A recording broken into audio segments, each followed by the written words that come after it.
two more games from the West Coast Conference tournament, the two quarterfinal matchups, and two unexpected results out of it.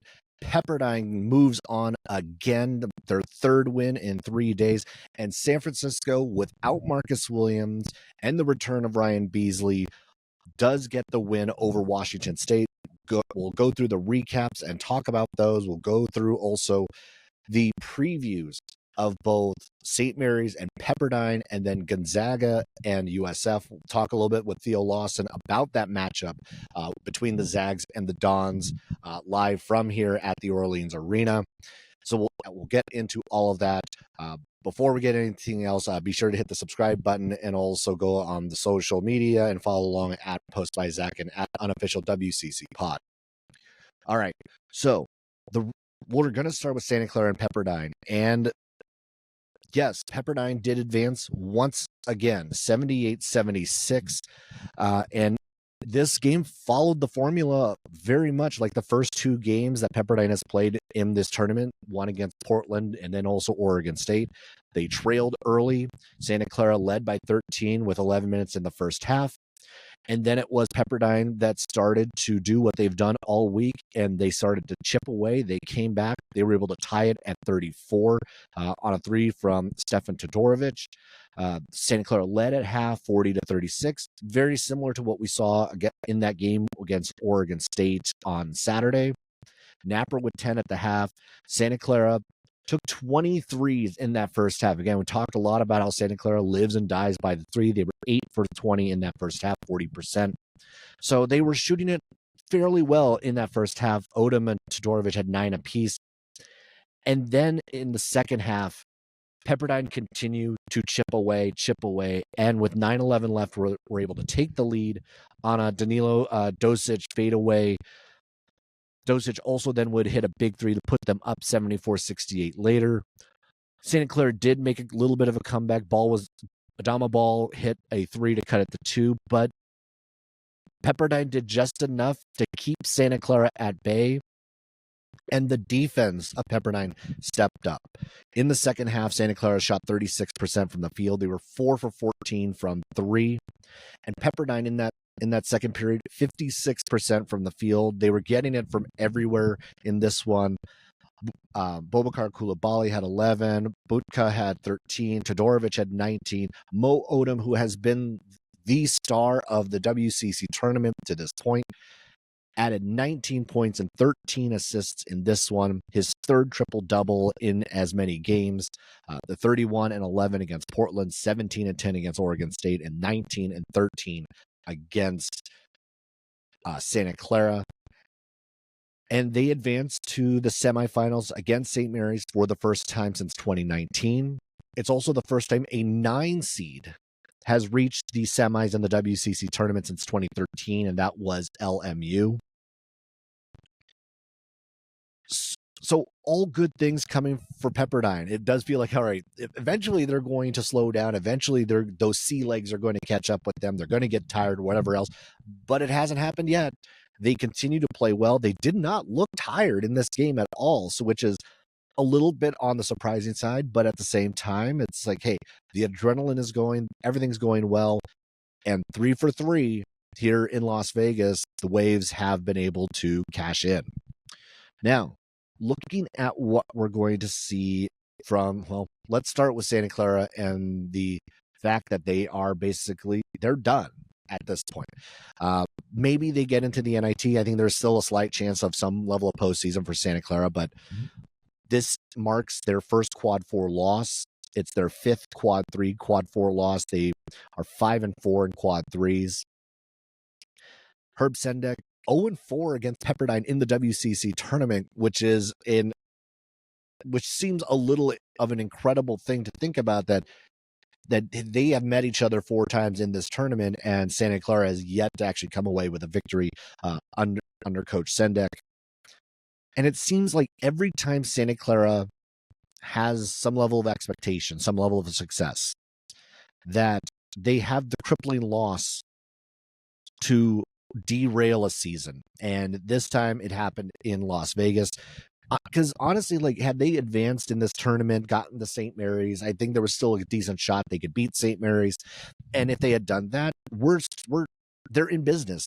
They could have actually, I think, made some moves to get a little bit closer to an at-large, but at least get a solidified spot for the NIT. So we will see what happens moving forward on that front. And overall, I know this is a disappointing season for Santa Clara fans and for Santa Clara in general. This was a team that was set up for success. The roster was there. They returned basically everybody from that roster and brought in Carlos Stewart. They had the schedule. They picked up some of those good early wins, but they had some of those bad losses again. Stanford, North Dakota State, to wrap it up with Pepperdine. Some bad losses. So this Santa Clara team is going into the offseason probably going to look very different a year from now. A lot of seniors on this squad. So the Santa Clara team you saw this year is not going to be the Santa Clara team we see when we get to next season, when we get to November. So the portal, the offseason is going to be very interesting to see what happens with Santa Clara on a roster front and what the turnover is going to look like for the Broncos. Now going to go over USF Washington State before we get into St. Mary's Pepperdine. And the game between Washington State and USF tonight, the Dons won 86-75, which in and of itself, with the storylines and knowing what has been going on the last week, is an incredible feat. They were going to be without Marcus Williams, which they haven't played without Marcus Williams in 3 years. So that was one. Two was whether Ryan Beasley was going to be available. And it turns out 15 minutes before the game, he indeed was going to be available. And what it marked in my mind is the new era of USF basketball started on Sunday, and it is highlighted with Ryan Beasley. He scored a career-high 29 points in this one, 10 for 15 from the field, 4 for 8 from 3. He was incredible in this one. Every time it seemed like they needed a basket, every time Washington State made a run, Ryan Beasley was there to turn the tide and get them back on track. He was the one who extended the lead in the second half. He was the one who got them really kind of like the dagger in this game. He was the one who every time they needed someone to step up, he stepped up. Now, that's not to say that others did not step up in this game, because they absolutely did. But I want to just highlight and really emphasize the performance that we saw from Ryan Beasley, because this was the stamp of approval, the stamp that this is USF's next big star. USF always has a really good guard on their roster, and we've known this about Ryan Beasley for the 2 years he has been on this team. But tonight we got to see it all. We got to see him lead this team. We got to see him be that electric scorer. We got to see him really be almost dare I say, a Jamari Bouye type leader of the squad. And that, coming from a sophomore, says a lot about the progression of Ryan Beasley and what he's going to bring to USF a year from now for the Dons. But of course it's not done yet for USF. They will play Gonzaga on Monday in the semifinal. And they did it. While they did not shoot well in this game, they only shot it 43% for the game, 24% from 3. But what they did well was they hit the glass. They had a 49-25 advantage on the boards, 21-5 on the offensive end. They really took it to Washington State on that front. They were able to out-rebound them. They took it to the glass. Second chance points, you're looking at that as well. Also 21-4. They did all the little things right in a night in which they did not shoot it well. And now that said, they're going to have to shoot it well against Gonzaga. They're not going to get away with not shooting it well. But the performance of Ryan Beasley in a night where Malik Thomas did not have his best night, he was 6 for 17. in a night where you didn't get a ton from Carlton Lingard. He was 1 for 5. Shows the resiliency of this USF squad. It's something that Chris Gerlofson talked about in the post-game press conference. It shows a lot of the personality of this team, that they have this next man up mentality, and that's what we will continue to see moving forward. Now, before we get any further, before we start getting into everything, or actually as we get into the preview for USF Gonzaga and what we also saw from this, let's bring in Theo Lawson, and he and I will go over what this is going to look like on Monday night. All right, live from the West Coast Conference Tournament after the quarterfinal rounds, Theo Lawson from the Spokesman Review. You got in earlier today, I got in earlier today, and we got to see two great basketball games. And obviously, we're going to focus a little bit more on what we saw from USF as they will play the Zags. But, I mean, that Pepperdine game, like seeing Mo Odom, Todorovic go off like that, I mean, we've seen this team not play well, and here in Vegas they've turned into a different squad. Yeah, well, I was the second leg of my flight from Spokane. I was flying from Sacramento to Vegas, watching the first half of that Pepperdine Santa Clara game on ESPN on my flight, and I think at that point Santa Clara was leading, and then I was surprised to see when I landed Pepperdine was still only down by 3 points, I think, at halftime, and continued to just kind of hang in that game. And this is what March is all about, right? I mean, this is why we're here. I mean, every conference tournament almost in the country has a result like this every year. So it happens to be Pepperdine making a run. And I've covering Gonzaga. I've seen this Pepperdine team twice. The second time they didn't look so good in Spokane, but the first time they really rallied and hung with Gonzaga and got a lot of production out of Mo Odom and actually Jackson Oliveira that game. But we've seen throughout the year Stefan Todorovic is an all-conference caliber player, and I almost wonder what he would have looked like at USF for another year. But Mo Odom, another great point guard. If Ryan Nembhard wasn't in this conference, he'd easily be leading the WCC in assists, and just a great scorer, great distributor, really kind of leading this team and playing a lot of minutes right now. So he's I think he's probably played close to 120 minutes in 3 days, yeah. And so he's going to have his work cut out for him tomorrow against St. Mary's. I know. Honestly, I was surprised that they just did not look tired in this game, which was the shocking thing. Again, like three games in 3 days, and against a Santa Clara team that we all expected to really kind of advance in this tournament pretty easily against the Pepperdine squad, but that didn't happen. Pepperdine moved on. They'll play St. Mary's on Monday, and on the other side, we saw a USF squad which coming in, we had some big questions, like no Marcus Williams. We knew that. And then there was a question about whether Ryan Beasley was going to play, and we found out in the press conference that he didn't know until 15 minutes beforehand. And then he puts on a career performance, and just watching that squad, like just the resiliency that this team has shown. It's kind of like what your thoughts on that are, and then how that's going to apply maybe to what we see on Monday against the Zags. Yeah, well, I have to imagine USF has probably had one of the toughest weeks of any team in the country. With the news Thursday, losing Marcus Williams, at least for the time being. I mean, they weren't real specific with what his status is moving forward. If that could get resolved somehow before the postseason comes, whatever that looks like for USF. But we're kind of under the assumption he's not playing in this tournament. That was the assumption coming in. And Ryan Beasley really hurt his ankle bad in the first half of that Gonzaga game at the Chase Center last Saturday. Had to actually go to the hospital. So when you hear hospital for an ankle injury, you kind of assume that someone probably isn't going to be back in the court in a week's time. And again, 15 minutes before this game, one of the assistant coaches said, "Hey, Ryan's raring to go." And Chris Gerlofson said that, that was music to my ears, and trusted his player enough to play him. And he obviously didn't look at all like he was hobbled. Career night, 29 points, just led USF, especially through some kind of tough patches where Wazzu made a few runs in that game to cut it to 2 points, 1 point. I don't believe they ever led in the second half, but it really took kind of all of Ryan Beasley's effort to get them over the hump and kind of push through some of those WC runs.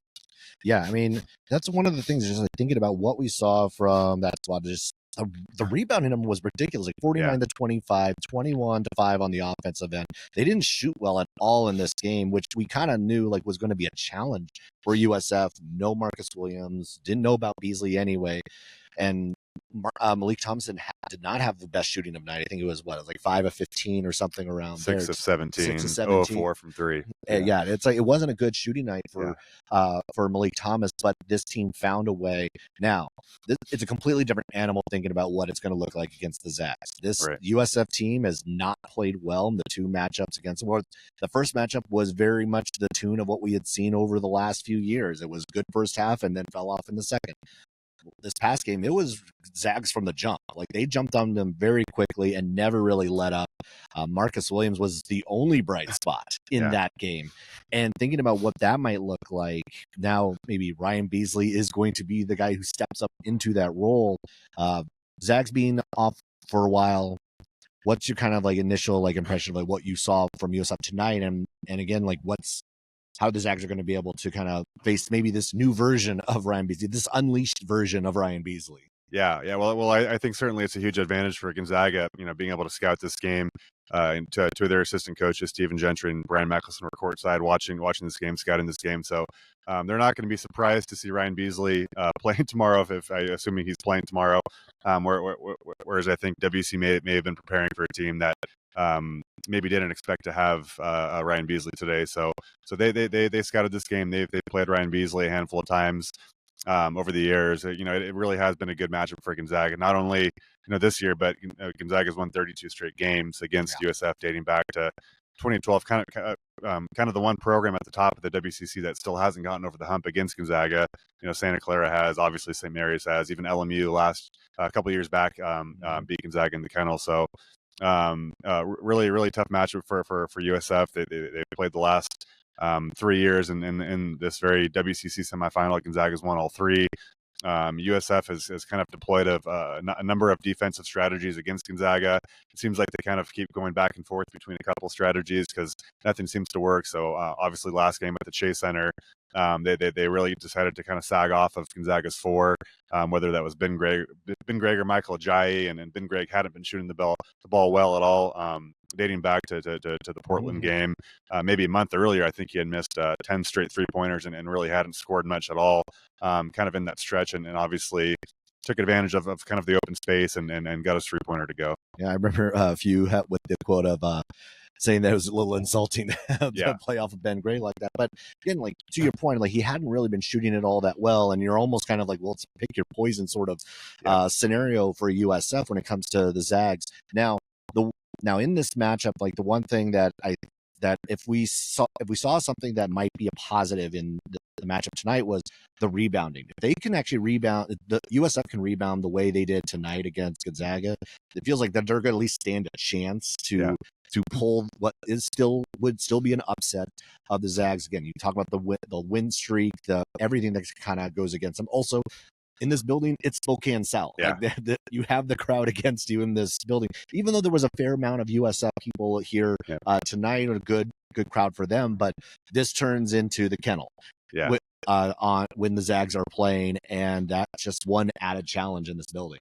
Yeah, well, there's a lot of Gonzaga fans who live in Spokane who can't get a ticket to see the Zags at home all season. So this is kind of their one opportunity to see Gonzaga in person, or maybe they travel to one of the neutral site games, or save up for the NCAA tourney. So they can actually get down here for this tournament, see at least two games in person, usually two games. It's always been two games. So it's going to be a packed house in here tomorrow, a lot of Gonzaga fans. And again, like you said, USF, if they can kind of replicate this rebounding against a bigger Gonzaga team that's probably not going to let them do that, that's obviously certainly one way to get a few more opportunities to shoot the ball against Gonzaga. Now, like, I mean, this Gonzaga squad, obviously, like they've had a little bit of time to kind of reset, get ready for the tournament, and this is a spot. They didn't win a year ago. They did win this thing a couple of years ago, so it's not like it's of recent memory. But you have some guys on this team who have not won this tournament. Brian Nemhart hasn't done it. Graham Ike hasn't done it. So, like, when you in the conversations, like even like leading up to this, obviously, like that's probably been a point of contention of like this is an opportunity, something that some of those members of the squad have not been able to accomplish. Yeah, definitely. I mean, we talked to Ryan Nemhart after the USF game a week ago, and he said, I really feel like I haven't accomplished anything in my college career, which is coming from a point guard with more than 300 assists. He's going to have a top 15, possibly top 10 assist season of all time. He's been on all these watch lists, all WCC, all big. He's a Big East Freshman of the Year. His first year at Creighton. So he's accomplished a lot. But he feels like until I get that conference tournament championship, I haven't done anything. Graham Ike was in the Mountain West title game, one of his first years with Wyoming.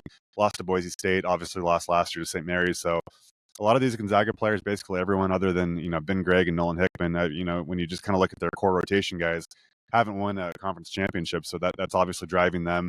And obviously it's their last chance with Ike, potentially with Ike, with Nemhard, Ben Gregg, Nolan Hickman, a lot of these guys. This is kind of their last opportunity to cut down some nets, and they feel like they have unfinished business. And if the opponent is St. Mary's, that only kind of adds to the motivation. Yeah, and obviously, like if we do get to St. Mary's, we'll have plenty of time to actually dive into that tomorrow. If we get through what has been the matchup seemingly every single year in this building, like clockwork. Clockwork. It's St. Mary's Gonzaga. It's Groundhog Day in this building when it comes to that matchup, and at least like previewing it maybe a little bit, and regardless of what happens, I mean, like it always feels like in this building that when it's the Zags and the Gales, that it is a little bit more. There's better energy or different energy in here when it is those two facing off one more time. Yeah, definitely. It feels like anything can happen when Gonzaga and St. Mary's playing here. I mean, I think there's been years. I think going back to 2016 was maybe the last time St. Mary's swept Gonzaga in the regular season. Gonzaga actually at that point needed to win the conference tournament to make the big dance and beat St. Mary's in the third matchup. So I'm sure there's been years where Gonzaga has swept the regular season series.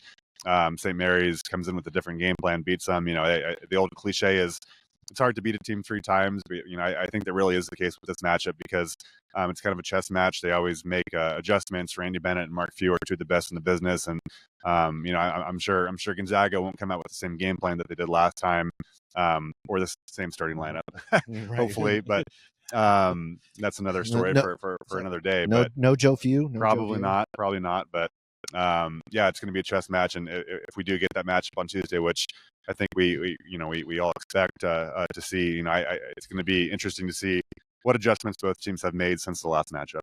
Yeah, absolutely. And well, we're going to close it out tonight. Obviously, we have more basketball tomorrow. The semifinals. You have Gonzaga taking on USF in the later matchup. Schedule, I think, 8:30, but that thing will never start on time. That's going to be 9 o'clock. Yeah. We're going to be here till midnight. Yeah. That's pretty much what's going to happen on Monday night here at Orleans Arena. All right, Theo, thanks for hopping on. We're going to be here all week, so we'll catch up. Like definitely once the tournament starts and everything else, we'll connect once more. Yep, sounds good. Thanks for having me. All right, want to thank Theo Lawson for hopping on and talking about the Zags and USF. This has been a very one-sided matchup this season. And honestly, it's been a very one-sided matchup for the last decade plus.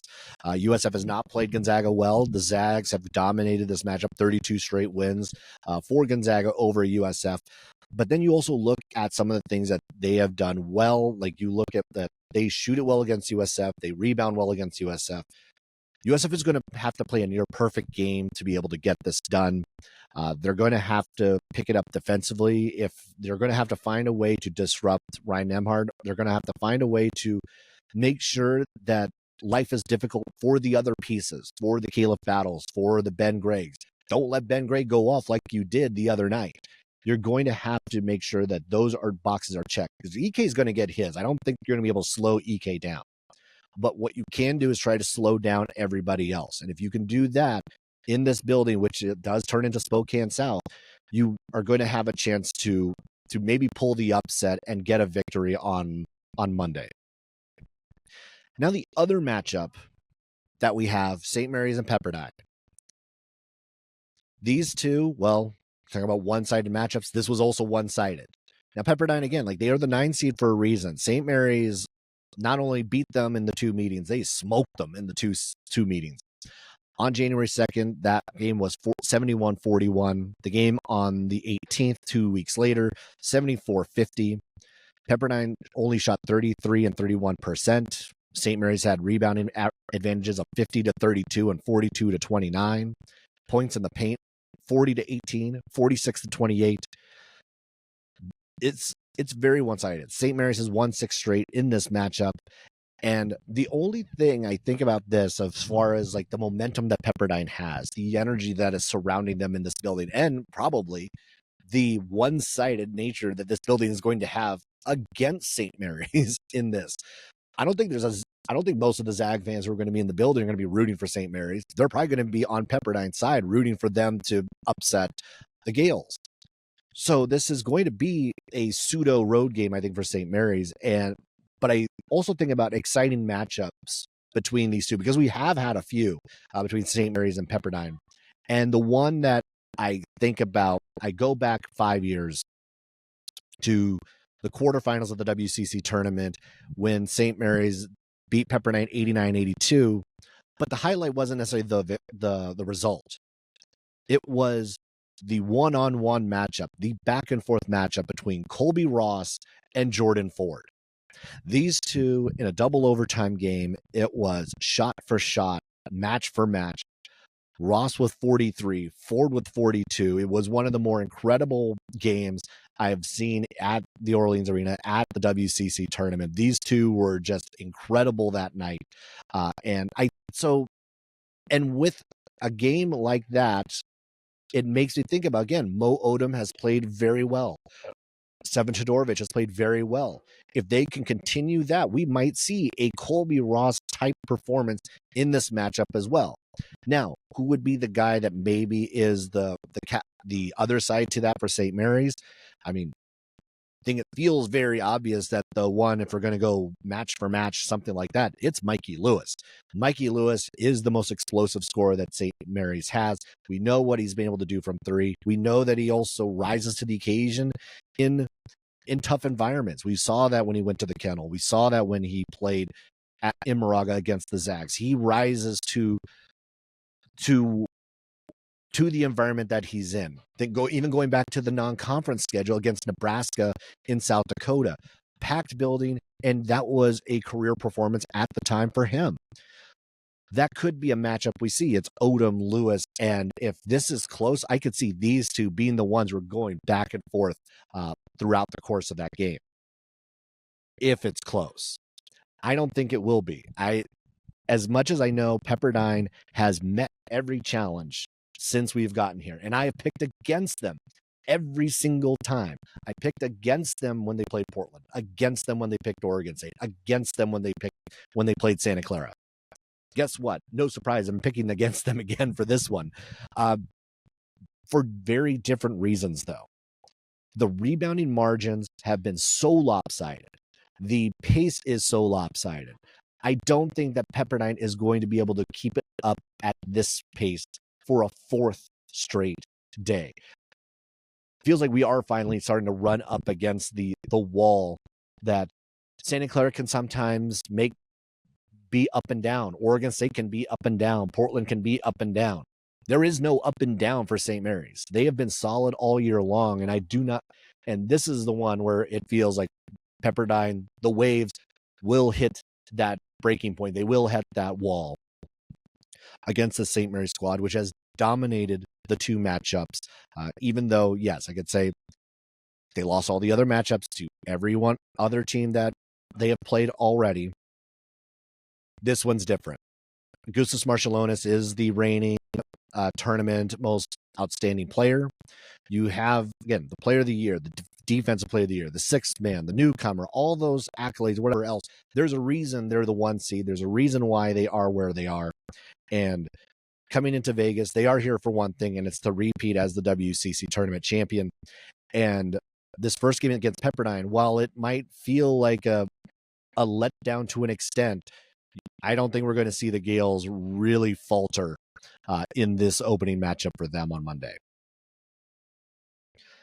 All right, well, that'll do it for this episode of the Unofficial WCC Hoops podcast. Be sure to hit the subscribe button and follow along on social media at Post by Zach at Unofficial WCC Pod. The semifinals of the WCC tournament are on Monday night tonight. It will start off with St. Mary's and Pepperdine, and then it will wrap up with Gonzaga and San Francisco.